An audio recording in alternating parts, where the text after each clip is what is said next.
தொப்பி நம்ம போடலாமா போடக்கூடாது? தெலுங்கரையும் நம்மளுக்கு டிஃபரன்ஸ் என்னன்னு கேட்குறது. சோதனை என்ன கேட்குறாங்கன்னா, தொப்பி போடுறது மார்க்கத்தில் உள்ளதா ஒன்று. ரெண்டாவது என்ன கேட்குறாங்கன்னா, மாற்று மத சகோதரர்களுக்கும் நமக்கும் உள்ள வித்தியாசம் என்ன அப்படின்னு கேட்குறாங்க. என்ன அப்படின்னு சொன்னா, தொப்பி போடுறது வந்து மார்க்கத்தில் உள்ளது கிடையாது.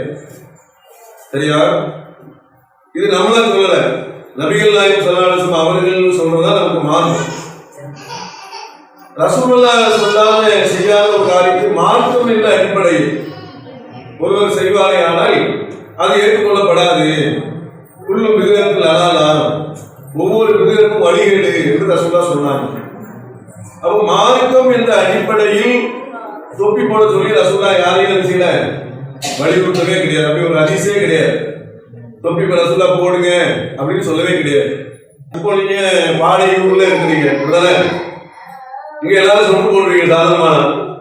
ஏன் போடுறீங்க அப்படின்னு சொன்னா, குளிர் பயங்கரமான குளிர் தாங்க முடியாம, உங்களால தாங்க முடியாதுல்ல, அதனால சொட்டு போடுறீங்க.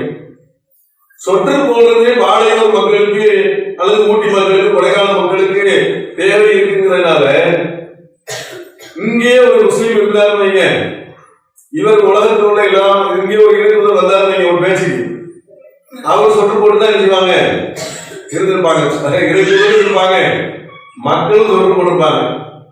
நீங்க சென்னையில் உள்ள ஆட்கள் சொட்டு போடுங்க அப்படின்னு நீங்க சொன்னீங்கன்னா என்ன நியாயம்? வேற ஊத்திரும். என்ன ஆயிரும்?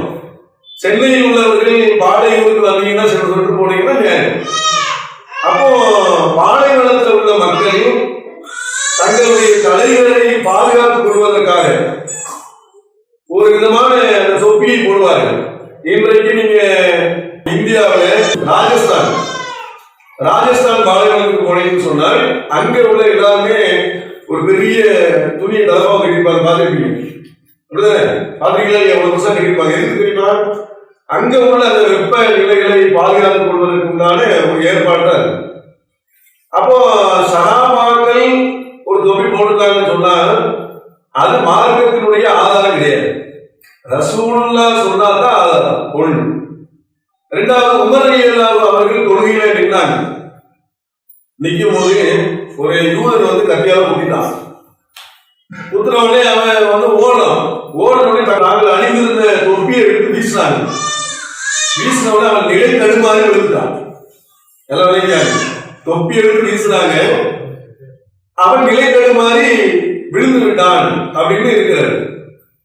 அவன் தொப்பியை தூக்கி வீசினான்னு சொன்னா நிலை தடுமாறி விடணும். நம்ம தொப்பியை தூக்கி வீசினா போக அப்போ அவங்க போடுறது தொப்பியினுடைய நிலை என்பது ஒரு போர் கவசம் மாதிரியான ஒரு இது வந்து எல்லாரும் போடுறது கிடையாது. ஒரு சில பேர் ஒரு சில நேரங்களில் போட்டிருந்தார்கள். ஆனால் அது வந்து அது அந்த மக்களுடைய கலாச்சாரமே தவிர ரசூலுல்லாஹ் தொப்பி போடுங்கன்னு சொல்லல. சரியா? ரசூலுல்லாஹ் சில விஷயங்களை வந்து சொல்லியிருக்கிறாங்க. இப்போ உம்ராவுக்கு ஹஜ்ஜுக்கு போறவங்க தலைப்பாகை அணிய வேண்டாம் அப்படின்னு சொல்லியிருக்காங்க. இதை வச்சு சொல்லுவாங்க, பார்த்தீங்களா? உம்ராவுக்கு ஹஜ்ஜுக்குலாம் போகும்போது தலையை மறைக்க கூடாது, மற்ற நேரத்தில் மறைக்கணும் அப்படின்னு வருதா இல்லையா? இப்படி சொல்லுவாங்க சில பேர். ஆனா மறைக்க கூடாதுன்னு சொன்னா மற்ற நேரத்துல மறைக்கணும் என்று அர்த்தம் வருமா? அப்படி வராது. ஒரு இதை செய்யக்கூடாதுன்னு சொன்னா, அப்போ உங்களாக அடிச்சு போகும்போது நீங்கள் புல் பூண்டுகளை பறிக்க கூடாது, வேட்டை பிரயாணிகளை வேட்டையாடக்கூடாது அப்படின்னு சொன்னா மற்ற நேரத்தில் வேட்டையாடுன்னு அர்த்தமா? மற்ற நேரத்தில் பறிக்கணும்னு கட்டாயமா? இப்படி வந்து சில விஷயங்கள், சில தைக்கப்பட்ட ஆடைகள் போடாதீங்கன்னாங்க. அப்ப மற்ற நேரத்தில் தைக்கப்பட்ட ஆடைதான் போடணும்னு கட்டாயமா? அப்படி கிடையாது. அது உம்ரா ஹஜ்ஜினுடைய ஒரு சருத்து தானே தவிர அங்க அதை செய்வதெல்லாம் இங்க செய்யக்கூடாதுன்னு கிடையாது. அதனால அது அந்த ஒரு விஷயம். நபி ஸல்லல்லாஹு அலைஹி வஸல்லம் அவர்கள் எங்கேயாவது தொப்பி போட சொல்லி சொன்னாங்களான்னு சொன்னா சொல்லவே கிடையாது. அதை நம்ம மக்கள் தான் இருக்காங்க, முஸ்லிம்களின் மணிமகுடம் தொப்பி அப்படிம்பாங்க. அப்படி ரசூலுல்லாஹ் சொல்லல. ரசூலுல்லாஹ் சொன்னா கண்டிப்பா போடதான் செய்யணும். ரசூலுல்லாஹ் எங்கேயுமே சொல்லலையே. சொல்லப்படாத எந்த ஒரு ஹதீஸ் எந்த அளவுக்குன்னா, அன்னை ஆயிஷா ரலியல்லாஹு அன்ஹா அவங்க அறிவிக்கக்கூடிய செய்தி எப்படி இருக்குன்னா, அல்லாஹ்வுடைய தூதர் நபிகள் நாயகம் ஸல்லல்லாஹு அலைஹி வஸல்லம் அவர்கள் 2 வாக்குகள் எடுத்தவாறு தலை செய்திருப்பார்கள். அதிலே ஒரு முடியை எடுத்து வளையம் விட்டு முன்னாடி தொங்க விட்டுருப்பாங்க.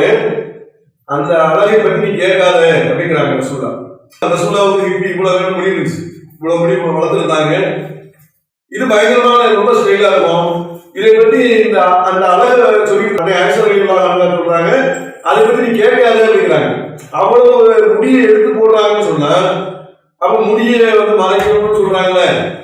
இது வந்து ரசூலுல்லா காட்டி தந்த மார்க்க முறை கிடையாது, ஒரு கலாச்சாரம் இருக்கும். உதாரணத்துக்கு வைங்களேன், சவுதியில அதிகமான மக்கள் அந்த காலத்தில் என்ன பண்ணாங்க, ஒட்டகத்துல தான் பயணம் செஞ்சாங்க. அப்படிதானே? ரசூலுல்லாவும் ஒட்டகத்துல தான் பயணம் செஞ்சாங்க. ரசூலுல்லாவுக்கு எதிரான அபிலகமும் ஒட்டகத்துல தான் பயணம் செஞ்சாங்க. ஒட்டகம் குதிரை அவங்க ரொட்டி இட்லி சாப்பிட்டு இருந்தாங்க. நம்ம இன்னைக்கு சாப்பாடு சோறு சாப்பிட்டு இருக்கோம். நம்ம இன்னைக்கு பைக்ல போயிட்டு இருக்கோம், அவங்க ஒட்டகத்துல போயிட்டு இருந்தாங்க. ரசூலுல்லா இருக்கக்கூடிய காலத்துல முஸ்லிம்கள் அவங்களும் அந்த கவசம் போட்டிருந்தாங்க. அப்ப எல்லாருமே போட்டிருந்தாங்கல்ல. அப்ப ஒரு நாட்டினுடைய கலாச்சாரமாக இருப்பதை பின்பற்ற வேண்டும் என்று ரசூலுல்லா எப்பவுமே காட்டினாங்க. அப்போ அசரத்துமார்கள் இருக்கணும், சுகுதுலைக்கு ஒட்டகத்துல தான் வரணும், சரியா? அல்லது குதிரையில தான் வரணும். நீங்களாம் பைக்ல வரலாம், நாங்க வந்து எடுத்துக்குவோம் ரசூலுல்லா காலத்துல குதிரையில தான் வருவோம், ஒட்டகத்துல தான் வருவோம் அப்படி நம்ம சொல்றது இல்லை. அப்போ தொப்பி என்பது அது ஒவ்வொரு கலாச்சாரம். இந்த துருக்கி நாட்டில் எல்லாரும் தொப்பி போடுறாங்க. குர்கா இருக்காங்கல்ல, நேபாளில் உள்ள குர்காங்க ஒர்க் பண்றாங்கல்ல, அவங்க எல்லாருமே இருப்பாங்க, வேற விதமான தொப்பி போட்டிருப்பாங்க. சுதந்திர போராட்ட தியாகிகள் இருக்காங்கல்ல, அவங்க எல்லாரும் தொப்பி போடுறாங்க பெரும்பாலும். அப்ப தொப்பி என்பது ஒரு நாட்டினுடைய கலாச்சாரமாக இருந்து போட்டால் மார்க்கத்தில் குற்றம் கிடையாது. ஒரு அழகு போடுறோம், தொப்பி போடுறது அழகா இருக்கு, சட்டை போடுறது அழகா இருக்கு, தொப்பி போடுறது அழகா இருக்கு, தலப்பாக்கிறது அழகா இருக்கு அப்படின்னு நம்ம ஒரு அழகுக்காக அதை போட்டுக்கொண்டால் அது குற்றம் கிடையாது. தொப்பியே போடுறாங்க அழகுக்காக போடுறாங்கன்னா அது குற்றம் கிடையாது. ரசூலுல்லா சொன்னாங்க அதான் முஸ்லீமுடைய அடையாளம் அப்படின்னு சொன்னா குற்றம் கிடையாது. முஸ்லீமுடைய அடையாளம் அது கிடையாது. முஸ்லீமுடைய அடையாளம் என்ன? ரசூலுல்லா சொன்னாங்க முஸ்லீமுடைய அடையாளம் என்பது தாடி அப்படின்னா, யூதருக்கு நீங்கள் மாறு செய்யுங்கள், அவர்கள் வந்து தாடியை வந்து சொல்லுவாங்க தத்தரிப்பார்கள், நீ தாடியை விடுங்க மீசையை தத்தரிக்க அப்படின்னு சொன்னாங்க. அப்ப தாடி என்பது முஸ்லீமுடைய அடையாளம் தான். ஆனா பல பள்ளிவாசல்ல புத்தவழியில் வந்து இருந்திருப்பாரு, தொப்பி போட்டிருப்பாரு, தாடி இருக்க மாட்டாரு. பல பள்ளிவாசல் பார்த்துருக்கீங்களா இல்லையா? எழுதிருப்பாரு புத்தவழியில் மோதிகாரெல்லாம் பாத்தீங்கன்னா பெரிய துணி கொடுப்பாங்க. ஆனா புத்தவழிக்கு தாடி இருக்காது, இருக்காது, மீசை மட்டும் இப்படி இருக்கக்கூடிய பள்ளிவாசல் எல்லாம் இருக்கிறாங்க. ஆனா ரசூலுல்லா சொன்னாங்க முஸ்லீமுடைய அடையாளம் தாடி தான், யூதருக்கு மாறு செய்யுங்க. அதே மாதிரி சொன்னாங்க முஸ்லீமுடைய அடையாளம் தொழுகைன்னாங்க. எப்படி சொன்னாங்க? இறை மறுப்பாளருக்கும் ஒரு முஸ்லீமுக்கு உள்ள வித்தியாசம் என்னன்னு சொன்னா தொழுகைன்னாங்க. அப்ப தொழுதுதான் முஸ்லீம் மாட்டு கேட்டாங்கல்ல, ரெண்டாவது கேட்டாங்கல்ல, முஸ்லீம் அல்லாதவர்களுக்கும் முஸ்லீம்களுக்கும் என்ன எப்படி வேறுபடுத்தி பார்க்கறதுன்னா தொழக்கூடிய ஒரு முஸ்லீமு தொழாதவன் முஸ்லீம் இல்ல, அவ்வளவுதானே? அதனால சொன்னாங்க. அப்ப தொழக்கூடியவர்களாக நம்ம இருக்கணும், அது முஸ்லீமுடைய அடையாளம்.